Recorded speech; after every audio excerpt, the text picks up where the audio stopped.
여러분 대단히 반갑습니다. 정의화입니다. 오늘은 제가 지금 열심히 활동하고 있는 인수위원회에 당부 드릴 말씀이나 또 윤석열 대통령 당선인에게 대통령이 되어서 이렇게 해줬으면 좋겠다 하는 그런 당부 말씀을 좀 드리고 싶습니다. 지난 5년 동안에 제가 가슴 아프게 생각했던 것 중에 하나가 우리 사회의 공정이 무너진 것입니다. 그리고 정의가 상당히 왜곡된 것입니다. 그로 인해서 우리 사회가 우리 국민들이 상당히 불안하고 그리고 정부에 대한 불신 그리고 미래에 대해서 상당히 암담한 그런 생각을 갖게 되었습니다. 조국 전 수석이 부산에 저를 찾아왔을 때 제가 그런 이야기를 했습니다. 적폐청산을 한다는 것은 그것이 관행이나 시스템과 같은 우리가 잘못된 것들을 바꿔가는 것이라야 되지 인적 청산이어서는 안 된다. 그러니까 인적 청산은 잘못하면 그것이 북한이 하는 그런 숙청과 같은 것으로 받아들여질 수도 있고 그것은 또 다른 문제를 적폐를 일으킬 수 있기 때문에 안 된다. 제가 그런 이야기를 했습니다. 그리고 이제 검찰총장이나 경찰청장 또 안기부 국정원장 국세청장 이런 권력을 휘두를 수 있는 권력의 뭐라고 그럴까요? 권력의 신여라고 그럴까요? 그런 것이 될 수 있는 곳의 장은 그 기관의 목적에 맞는 사람을 추천을 받아서 해야지 그 장을 이용해서 대통령의 권한을 국민들에게 행사함에 있어서 잘못 이용하는 것은 안 된다. 제가 그런 이야기를 하고 그것을 문재인 대통령에게 전해라 라고 한번 이야기한 적이 있습니다. 저는 우리 인수위원회도 그렇고 윤석열 당선인도 그렇고 이 나라의 공정을 바로잡고 바로 세우고 정의를 세우는 일에 매진해 주기를 제가 바랍니다. 그리고 방금 이야기한 그런 사개청 원장의 그 권력기관의 장은 정말 그 기관의 설립 목표, 목적에 걸맞는 가장 적절한 인사를 추천을 통해서 합리적인 방법을 통해서 결정을 해서 운영을 해 주시길 바라고요. 이제 그런 국세청이나 경찰청이나 또는 검찰청이나 국정원을 그런 대통령의 권력을 행사하는 데 있어서 남용할 수 있는 그런 소지가 있는 쪽으로 악용하거나 이용하는 것은 피해야 된다 이런 생각을 합니다. 그래서 오늘 제가 첫 번째 말씀드리고 싶은 것은 법치를 세워라. 그래서 우리 사회가 보다 더 정의롭고 공정한 사회가 되도록 노력해달라 하는 겁니다.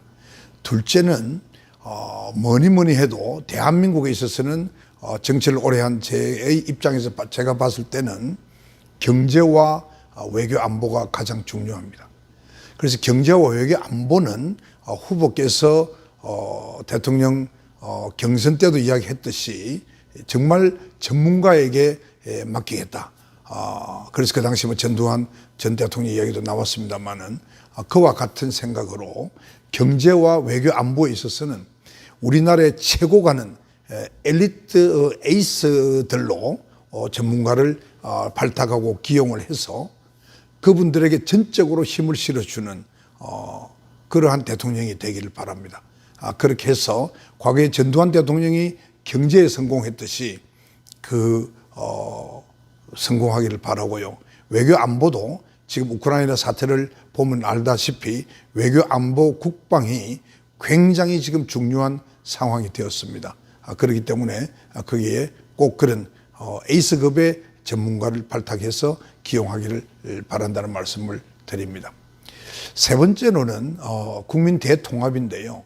저는 우리나라가 국민 대통합 없이 정말 미래는 암담하다. 정말 우리가 뛰어갈 수 있는 것도 대통합이 안 되기 때문에 아주 기어가듯이 우리나라가 발전하고 있다. 그래서 이것은 굉장한 저해가 될 수 있다. 그리고 지금 언제 이 나라가 위기에 빠지더라도 국민이 대통합을 이룬 상태라면 어떠한 것도 외부의 어떤 문제를 우리가 해결해 나갈 수가 있다. 저는 그렇게 생각합니다. 그래서 우리 그 윤석열 대통령 당선인이 이제 대통령직을 수행함에 있어서 가장 국민 대통합을 염두에 두었으면 좋겠다 하는 말씀을 드리고요. 이제 그동안에 보면 이 국민 대통합에서 또 이제 우선될 수 있는 것 중에 하나가 이제 노사정의 대타협인데요.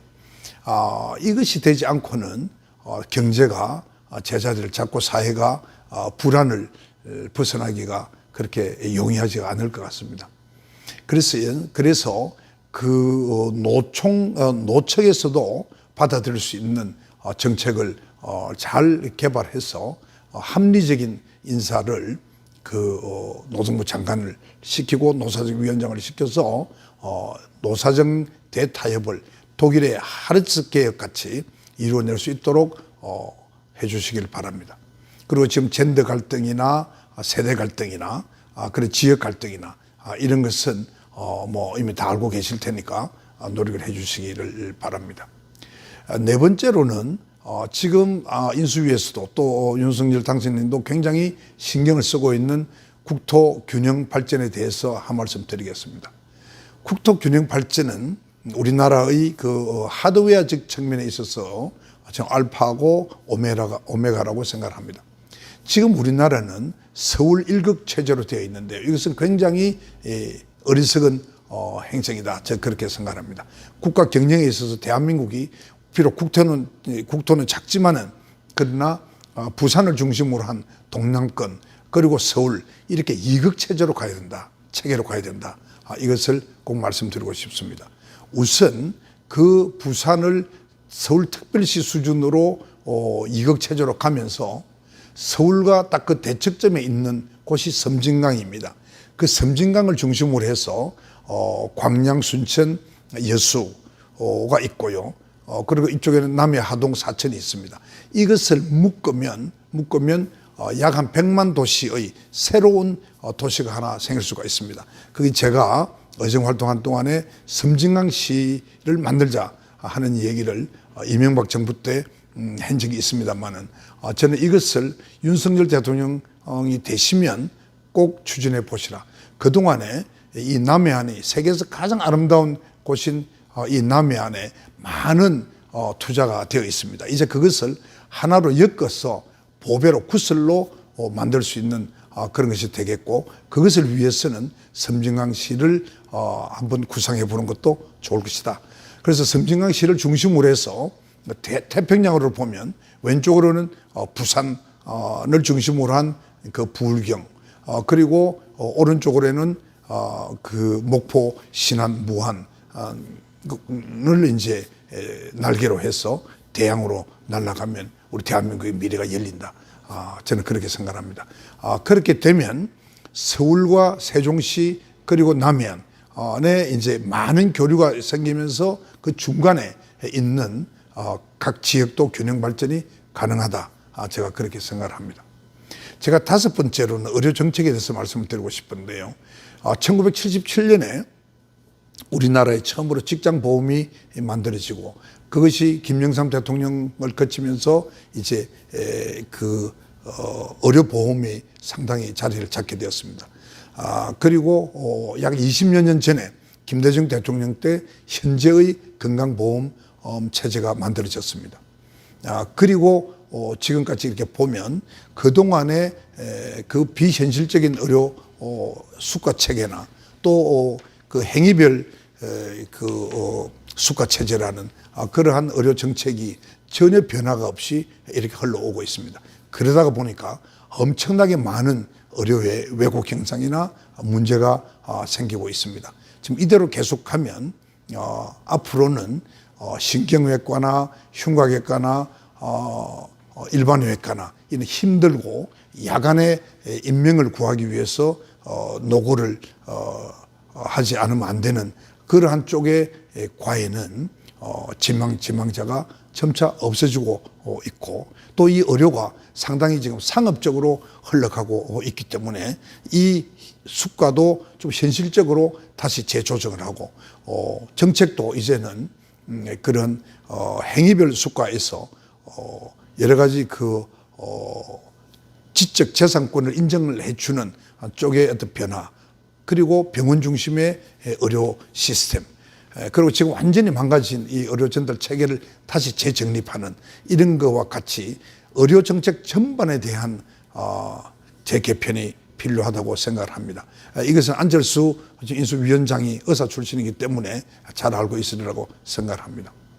지금 이제 보건복지부가 이렇게 하나로 되어 있지 않습니까? 그런데 지금 이번에 코로나를 우리가 겪으면서 많이 이제 알고 있습니다. 알 수 있습니다만은 이 보건부와 복지부는 성격이 완전히 다릅니다. 물론 부분적으로 의료복지가 있기 때문에 결부되는 부분이 있지만 전체적으로 보면 보건과 복지는 다르다고 볼 수 있습니다. 그래서 이제는 보건복지부에서 보건을 떼내 가지고 다른 경제 부처를 만들든지 또는 그 부처에 상응되는 위원회를 만들어서 하든지 간에 보건과 복지를 어느 한 사람이 그렇게 한다는 것은, 관장한다는 것은 문제가 있다. 예산 측면에서나 인적인 측면에서나 여러 가지 지금 우리가 겪고 있는 이러한 그 바이러스 질환이나 등등, 또 의료 시스템의 문제점, 이런 것들을 볼 때는 이제 그럴 시점이 되었다. 그러니까 실제 의사, 간호사, 환자 모두가 다 서울로만 가고 있기 때문에 이것이 일으키는 문제가 엄청나게 많습니다. 그것을 아마 우리 그 안철수 인수위원장도 잘 알고 있을 것으로 제가 생각하고요.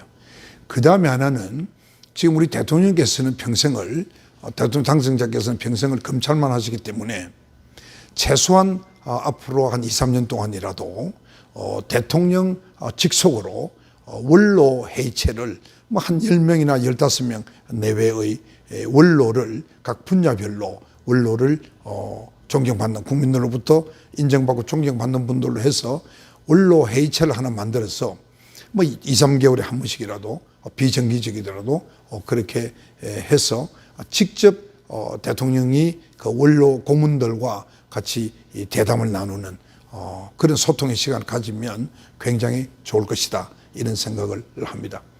끝으로 늘 지금 알고 계시다시피 87 체제가 이제 한계에 도달했습니다. 저는 윤석열 대통령이 이제 취임하면 가능한 한 빨리 권력 구조 개편을 위하고 또 지방 분권을 위한 이 투포인트 개헌을 바로 그 작업에 들어갈 필요가 있다. 그래서 요 다음 대선서부터는, 또는 요 다음 총선 이후에 새로운 그 헌법에 따라서 나라가 경영되었으면 좋겠다. 이 점도 본인의 임기도 관계가 되고 여러 가지가 관계가 되기 때문에 심사숙고하는 TF팀을 만들어서 바로 작업에 들어갔으면 좋겠다. 연구 검토해 주시기를 바란다. 이 말씀을 제가 오늘 드립니다. 아무튼 지난 5년 또 그 이전에 정부에서도 많은 부분에서 실패를 거듭한 부분이 많이 있습니다. 물론 잘한 것도 물론 있겠습니다만, 그렇기 때문에 우리 윤석열 대통령 이 5년 동안에 꼭 그것을 좀 바로잡는 것을 할 수가 있다. 영선 국회의원 한 번도 하지 않은 영선 대통령이라는 것이 오히려 역으로 생각하면 정치권에 어떤 부처가 없고 평생을 검찰을 하시고, 그리고 정말 짧은 기간에 어쩌다가 대통령이라는 이 숙명적인 자리를 맡을 수밖에 없는 그러한 윤석열 대통령 당선자이기 때문에 저는 이 조국의 미래를 위해서 정말 제대로 된 대통령직 수행이 가능할 것이다.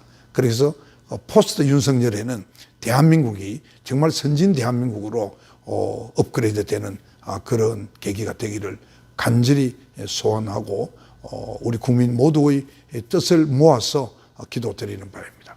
감사합니다.